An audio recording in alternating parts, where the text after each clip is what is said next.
Hello everyone, math থেকে আজ প্রথম কোশ্চেন আছে। একই ব্যাসের একটি চোঙ ও একটি গোলকের বক্রতলের ক্ষেত্রফল সমান। বলছে চোঙ ও গোলকের আয়তনের অনুপাত কত বার করতে বলেছে। তো দেখো আমাদের কি বলছে, চোঙ আর একটা গোলকের মধ্যে বক্রতলের ক্ষেত্রফল সমান বলছে, ঠিক আছে। তাহলে চোঙের বক্রতলের ক্ষেত্রফলের সূত্র কি? 2 পাই আর এইচ। বলছে গোলকের বক্রতলের ক্ষেত্রফল সমান, তা ইজিক্যাল টু গোলকের বক্রতলের সূত্র কি? আমি জানি 4 পার আর স্কোয়ার, ঠিক আছে। তাহলে এখান থেকে কাটো, 2 দিয়ে কাটলে 2 দুগুণে 4, পাই পাই কেটে যাচ্ছে, 8 দিয়ে কাটলে একটা 8 থেকে যাচ্ছে, ঠিক আছে। তাহলে আমরা বলতে পারি এইচ ইজিক্যাল টু পড়ে থাকছে 2r, ঠিক আছে। আমাদের জানতে চাইছে কি, চোঙ আর গোলকের আয়তন অনুপাত জানতে চাইছে, ঠিক আছে। তো চোঙের আয়তনের সূত্র কি? আমরা জানি হচ্ছে পাই আর স্কোয়ার এইচ ইজিক্যাল টু অনুপাত যেহেতু জানতে চাইছে, তো ইস টু বসাও, তাহলে সুবিধা হবে। Is to 4/3 pi R cube, ঠিক আছে। এটা আয়তন, গোলকের আয়তন। এবার দেখো এখান থেকে পাই পাই কেটে যাচ্ছে, আর স্কোয়ার যদি কেটে দিই তাহলে শুধু একটা আর পড়ে থাকে। তাহলে এখান থেকে আমরা এইচ ইজিক্যাল টু বলতে পারি 4/3 আর পড়ে থাকে। এখানে দেখো প্রথম লাইন, এখানে আমরা আর is equal H is equal to 2r পেয়েছিলাম, ঠিক আছে। তাহলে এখানে আমরা মানটা বসিয়ে দেবো, এইচ ইজিক্যাল টু 2r বসালাম, 2r ইজিক্যাল টু বা অনুপাত একই কথা, যেটা এসে লিখতে পারো 4/3 আর 2 দিয়ে কাটো, 2 দুগুণে 4, তাহলে থাকছে এপাশে আর কেটে যাচ্ছে, তাহলে এপাশে থাকছে 1:2/3 থাকছে। যদি আমরা এটাকে পূর্ণ সংখ্যা কনভার্ট করতে তাহলে কি করতে হবে? দুপাশে 3 দিয়ে গুণ করতে হবে, এটাকেও 3 দিয়ে গুণ করে দাও, এটাকেও 3 দিয়ে গুণ করে দাও, তাহলে আমার থাকবে 3, এখানে 3 3 কেটে যাবে, থাকবে 2, মানে 2:3 হয়ে যাচ্ছে আমার চোঙ আর হচ্ছে গোলকের আয়তনের অনুপাত, ঠিক আছে। অপশান এ আছে সঠিক, এ হয়ে যাচ্ছে সঠিক উত্তর, ঠিক আছে। বোঝা গেল? চলো পরের কোশ্চেন দেখা যাক।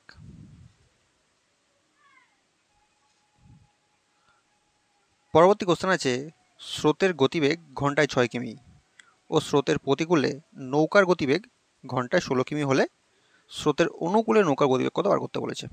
দেখো আমাদের প্রতিকূলে নৌকার গতিবেগগুলো দিয়েছে, তা প্রতিকূলের বেগ মানে আমরা কি জানি? নৌকার বেগ মানে বোটের বেগ মাইনাস স্রোতের বেগ। প্রতিকূলের বেগ 16 কিমি ইজিক্যাল টু বোটের বেগ মাইনাস স্রোতের বেগ আমাদের বলেছে 6 কিমি প্রতি ঘন্টা, তো 6 বসাও। তাহলে এখান থেকে আমরা বোটের বেগ পেয়ে যাচ্ছি 16, আর মাইনাস একটা পয়সা চলে আসলে প্লাস হয়ে যাবে, মানে 22 কিমি প্রতি ঘন্টা বোটের বেগ। আমাকে জানতে চাইছে কি অনুকূলের বেগ কত। অনুকূলের বেগের সূত্র আমরা জানি, হয় বোটের বেগ প্লাস স্রোতের বেগ। তো বোটের বেগ আমরা পেলাম 22 কিমি, আর স্রোতের বেগ আগে দেওয়া ছিল 6 কিমি, তাহলে হয়ে যাচ্ছে 22 আর 6 28 কিমি প্রতি ঘন্টা। অনুকূলের বেগ হয়ে যাচ্ছে 28 কিমি প্রতি ঘন্টা। অপশান এ হয়ে যাচ্ছে সঠিক উত্তর, ঠিক আছে। চলো পরের কোশ্চেন দেখা যাক। পরবর্তী কোশ্চেন আছে, কোনো একটি সংখ্যাকে 3 দিয়ে ভাগ করতে বলায় সে ভুল করে 3 দিয়ে গুণ করলে এবং গুণফল পেল 29.7, মানে 3 দিয়ে ভাগ করতে বলা হয়েছিল কিন্তু সে ভুল করে 3 দিয়ে গুণ করেছে, আর যে গুণফলটা পেয়েছে 29.7, ঠিক আছে। ওই আন থেকে সঠিক উত্তর কত সেটা বার করতে বলেছে। তো বলা হয়েছিল 3 দিয়ে ভাগ করতে, সে গুণ করে যায়, তো আর উত্তর পেয়েছে 29.7। তো প্রথমে এটাকে আসল সংখ্যা আনতে গেলে কী করতে হবে? সে 3 দিয়ে গুণ করেছিল, তাহলে প্রথমে এটা 3 দিয়ে ভাগ করতে হবে, তাই কী করতাম, তাহলে সে নর্মাল সংখ্যাটা চলে আসলো। এবার সঠিক উত্তর বার করতে গেলে কী করতে হবে? সঠিক কাজটা করতে হবে। সঠিক কাজ কী করতে হতো? 3 দিয়ে ভাগ করতে হতো। তাহলে এটাকে আবার 3 দিয়ে ভাগ করে দাও, এখানে 3 দিয়ে ভাগ করে দাও, ঠিক আছে। 3 দিকে 9 হচ্ছে, 9 যদি ভাগ করি 3 নং 27 থাকছে 2.3 নং 27, মানে 3.3 হয়ে সঠিক উত্তর, ঠিক আছে। অপশান এ হয়ে গেল সঠিক উত্তর। চলো পরের কোশ্চেন দেখা যাক।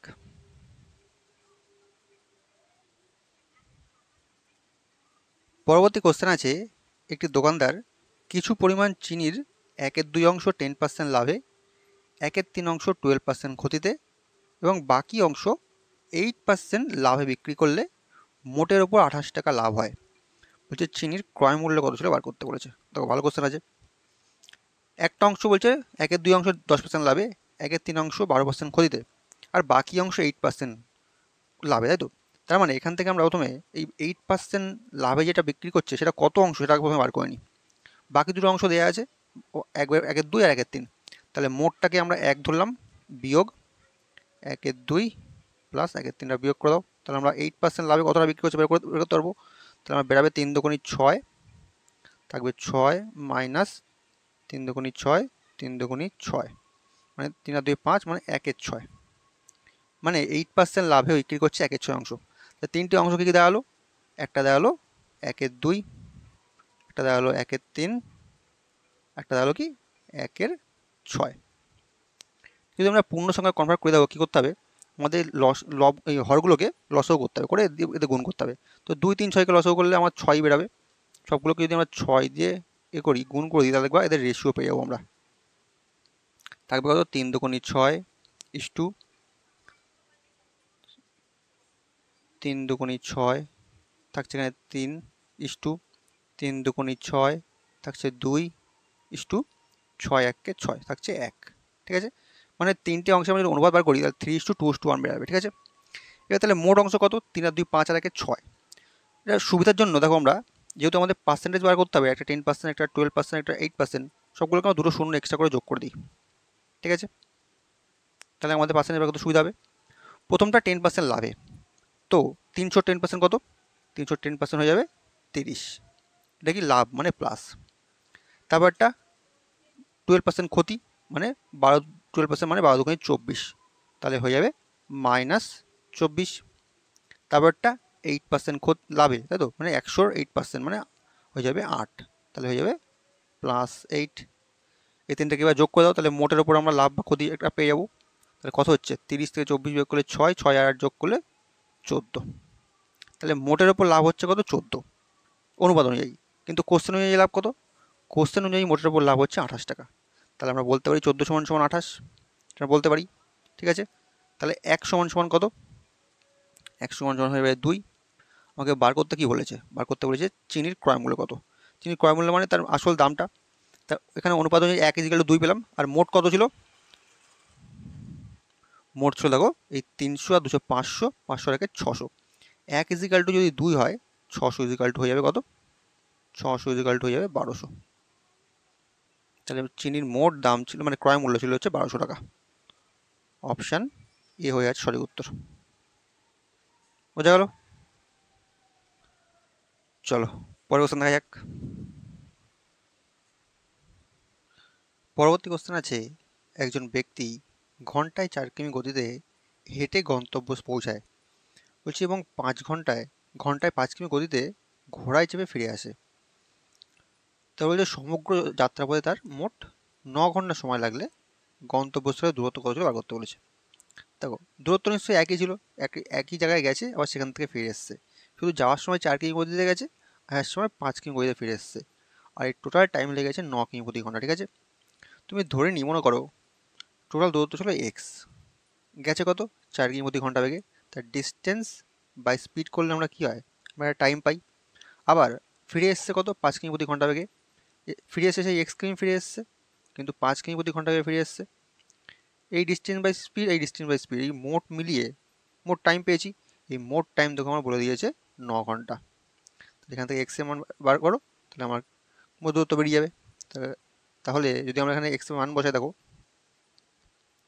4 × 5 = 20, 4x + 5x, তাহলে হয়ে যাচ্ছে = 9 থাকছে, 9x = 9, এখানে 20 থাকছে, কেটে দাও 9 দিয়ে, তাহলে x = কি হয়ে যাচ্ছে, হয়ে যাচ্ছে 20। বোঝা গেল? তাহলে গন্তব্যস্থলের দূরত্ব 20 কিমি।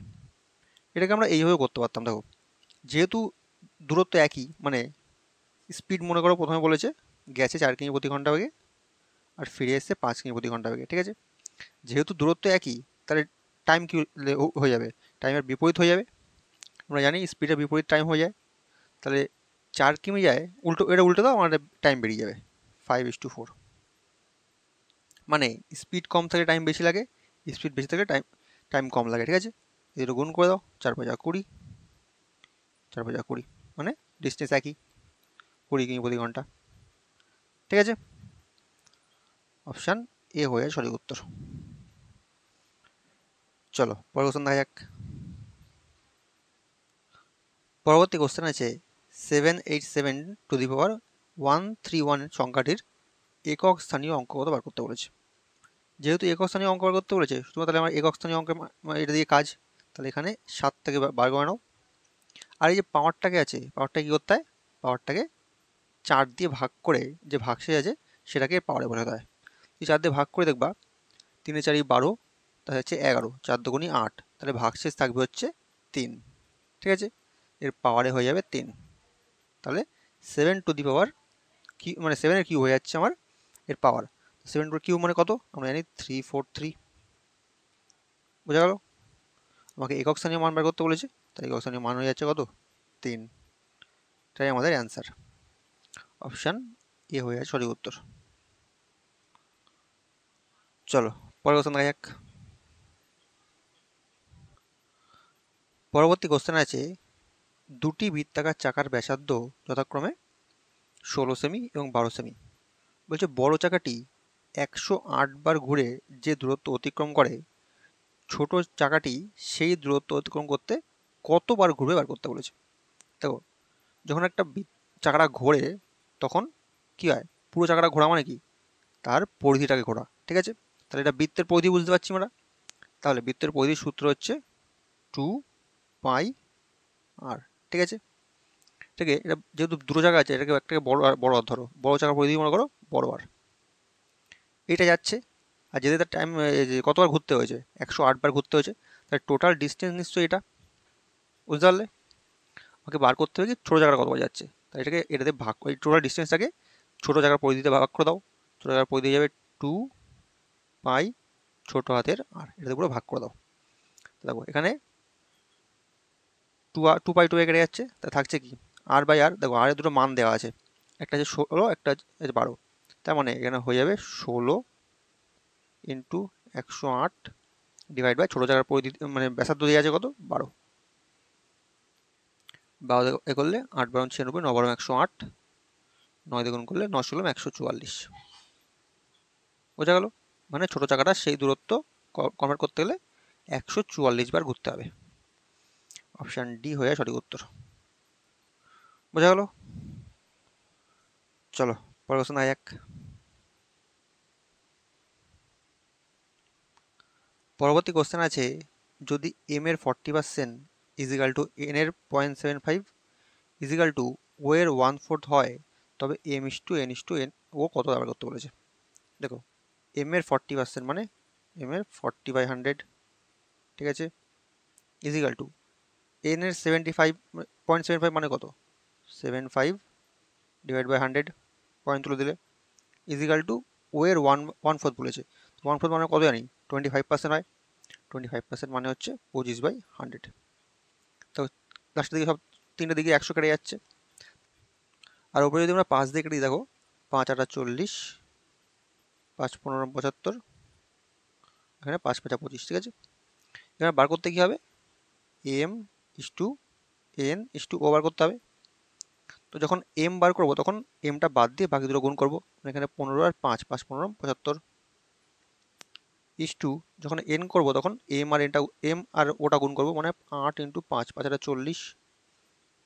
আর যখন ও করবো তখন ওটা বাদ দিয়ে এম আর এন গুণ করবো, মানে 8 15 120। ঠিক আছে, তো কাটাকাটি যাচ্ছে, তখন 25 যদি কাটি এখন আমরা 5 দিয়ে, 5 15 75, 5 8 40, 5 24 120। ঠিক আছে, মানে আমার আসছে 15:8:24। অপশান সি হয়ে যাচ্ছে সঠিক উত্তর। ঠিক আছে, চলো পরের কোশ্চেন দেখা যাক।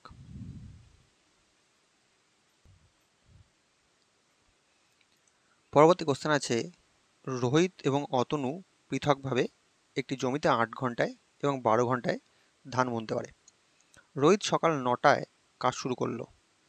যদি তারা 1 ঘন্টা অন্তর কাজ করে তবে কখন ধান বোনা শেষ হয় বার করতে বলেছে। দেখো প্রথমে মোট কাজটা বার করে নিই। রোহিত কি করে, রোহিত করতে পারে 8 ঘন্টায় একা, আর অতনু করতে পারে 12 ঘন্টায়। ঠিক আছে, এই দুটো লসাগু করলে মোট কাজ বেরিয়ে যাবে। 8 আর 12 লসাগু হয়ে যাবে আমার 24। এদের এফিসিয়েন্সি বার করো, 24কে 8 ভাগ করে 3 8 24, মানে রোহিত 1 ঘন্টায় 3 অংশ ভরে মানে কাজ করতে পারে, আর অতনু 12 দুগুণে 24, মানে 1 ঘন্টায় 2 অংশ কাজ করতে পারে। এরপরে বলছে রোহিত সকাল 9টার সময় কাজ শুরু করলো, আর তারা 1 ঘন্টা অন্তত কাজ করছে, মানে 1 ঘন্টা রোহিত করবে, 1 ঘন্টা অতনু করবে। তো রোহিত প্লাস অতনু মানে যদি 1 ঘন্টা কাজ করে, প্রথম ঘন্টায় রোহিত কত করবে, 3 অংশ কাজ করবে, আর পরের ঘন্টায় অতনু কত করবে, 2 অংশ কাজ করবে। মানে এই 2 ঘন্টা মিলিয়ে তারা মোট 5 অংশ কাজ করবে, ঠিক আছে। আমার মোট কাজ 24 অংশ, ভালো করে বুঝবে জায়গাটা। 2 ঘন্টায় করে 5 অংশ কাজ, আর আমার 24 অংশ কাজ কাজ মতো নিয়ে যেতে হবে। তাহলে যদি আমরা এটা গুণ করি, যদি আমরা 4 দিয়ে গুণ করি, তাহলে কত, 4 5 20, 20 অংশ কাজ হয়ে যাচ্ছে। 4 দিয়ে গুণ করেছি, তাহলে এপাশে 4 দিয়ে গুণ করো, তাহলে কত হচ্ছে, 8 ঘন্টায় আমার 20 অংশ কাজ হচ্ছে। তাহলে বাকি থাকছে কত অংশ কাজ, 4 অংশ কাজ বাকি থাকছে 24 অংশের মধ্যে। এ হয়ে গেল। তাহলে এই পরের বার কে করবে, দুজনে মিলে 8 ঘন্টায় 20 অংশ কাজ করছে। তারপরে নিশ্চয়ই পরে যখন ঘুরে আসবে তখন আবার রোহিত চলে আসবে সামনে, ঠিক আছে। তাহলে রোহিত নিশ্চয়ই পরের ঘন্টায় কাজটা করবে। তাহলে পরের ঘন্টায় অর্থাৎ 9 নম্বর ঘন্টায় রোহিত কাজ করে কত, রোহিত 3 অংশ কাজ করে, তাহলে হয়ে যাবে 20 আর 3 23 অংশ কাজ হয়ে যাচ্ছে। এবং তো বুঝতে পারলে। তারপরে কে কাজ করবে, তারপরে কাজ করবে অতনু। কাজ কত বাকি আছে, 23 অংশ কাজ হয়ে গেছে, মোট কাজ 24 অংশ, কাজ বাকি আছে আমার 1 অংশ কাজ। আর রোহিত 1 ঘন্টায় 2 অংশ কাজ করে। তাহলে টাইমটা কি হবে, টাইম ইজিক্যালটা আমরা কিন্তু বলতে পারি ওয়ার্ক বাই এফিসিয়েন্সি। তা কাজ বাকি আছে আর 1 অংশ, আর রোহিতের এফিসিয়েন্সি যে 2, তাহলে টাইম হয়ে যাবে 1/2। বুঝতে পারলে এটা। এই 1/2 মানে এটাকে যদি আমরা মিনিটে কনভার্ট করি, তাহলে এখানে 60 দিয়ে গুণ করো, তাহলে হয়ে যাবে 30। মানে ওই বাকি 1 অংশ কাজ করতে তার 30 মিনিট সময় লাগবে। এটা আমরা বুঝতে পারলাম। আর এখানে দেখলে আমরা বুঝতে পারতাম, কারণ 1 ঘন্টা যদি 2 অংশ কাজ করে, তাহলে 1 অংশ কাজ করতে কতক্ষণ লাগবে, 30 মিনিট লাগবে। তাহলে লাগছে কত, 9 ঘন্টা প্লাস এই 30 মিনিট, মানে 9 ঘন্টা 30 মিনিট টোটাল টাইম লাগছে। বুঝতে পারলে। আমাকে জানতে হয় যে কাজটা কখন বোনাস মানে শেষ হবে, কাজটা কখন শুরু করেছিল, কখন শুরু করেছিল সকাল 9টায়, টাইম লাগছে 9 ঘন্টা 30 মিনিট, মানে 9 আর 9 কত হচ্ছে, মোট 18টা 30। 18টা 30 মানে কত, সন্ধে 6টা 30, কতটা পিএম। বুঝতে পারলে। তাহলে কাজ শেষ হবে সন্ধে 6টা 30-এ। অপশান বি হয়ে যাচ্ছে সঠিক উত্তর। চলো পরের কোশ্চেন দেখা যাক। পরবর্তী কোশ্চেন আছে, নিচের কোন ক্ষুদ্রতম সংখ্যাটি 5 6 7 ও 8 দিয়ে ভাগ করলে 3 ভাগশেষ থাকে, কিন্তু 9 দিয়ে ভাগ করলে কোনো ভাগশেষ থাকে না। দেখো, নর্মালি আমরা কি করি, যেহেতু ক্ষুদ্রতম সংখ্যা বার করতে বলেছে, এগুলো লসাগু করতাম, করে এর সঙ্গে 3 যোগ করতাম, ঠিক আছে, তাহলে আমার অ্যান্সার বেরিয়ে যেত। কিন্তু তার সাথে আমরা একটা কন্ডিশন দিয়েছে যে 9 দিয়ে ভাগ করলে কোনো ভাগশেষ থাকবে না। তো সুতরাং আমরা তাহলে অপশানগুলো এলিমিনেট করে দেখি না, যে 9 দিয়ে ভাগ করলে কোনটা ভাগশেষ থাকছে না, তাহলে আমাদের অ্যান্সার বেরিয়ে যাবে। দেখো, যদি 9 দিয়ে ভাগ করি, তাহলে কত হচ্ছে, 9 9 81, আর থাকছে কত, 3 33, 3 9 27, তাহলে ভাগশেষ ভাগশেষ থাকে যাচ্ছে, তাহলে এটা হচ্ছে না। পরেরটা দেখো, 16 মানে 9 কে 9, ঠিক আছে, থাকছে 7 78, 8 9 72, আর দেখছে কত 6 60, 7 9 63, মানে এটাও ভাগশেষ থাকে যাচ্ছে। তাহলে আবার দেখো, 9 কে 9, 8 9 72, 6 63, 7 9 63, তাহলে এটা মিলে যাচ্ছে, মানে এটা কোনো ভাগশেষ থাকছে না। তাহলে অপশান সি হয়ে যাচ্ছে আমার সঠিক উত্তর। 1683-কে 9 দিয়ে ভাগ করলে কোনো ভাগশেষ থাকে না, ঠিক আছে। চলো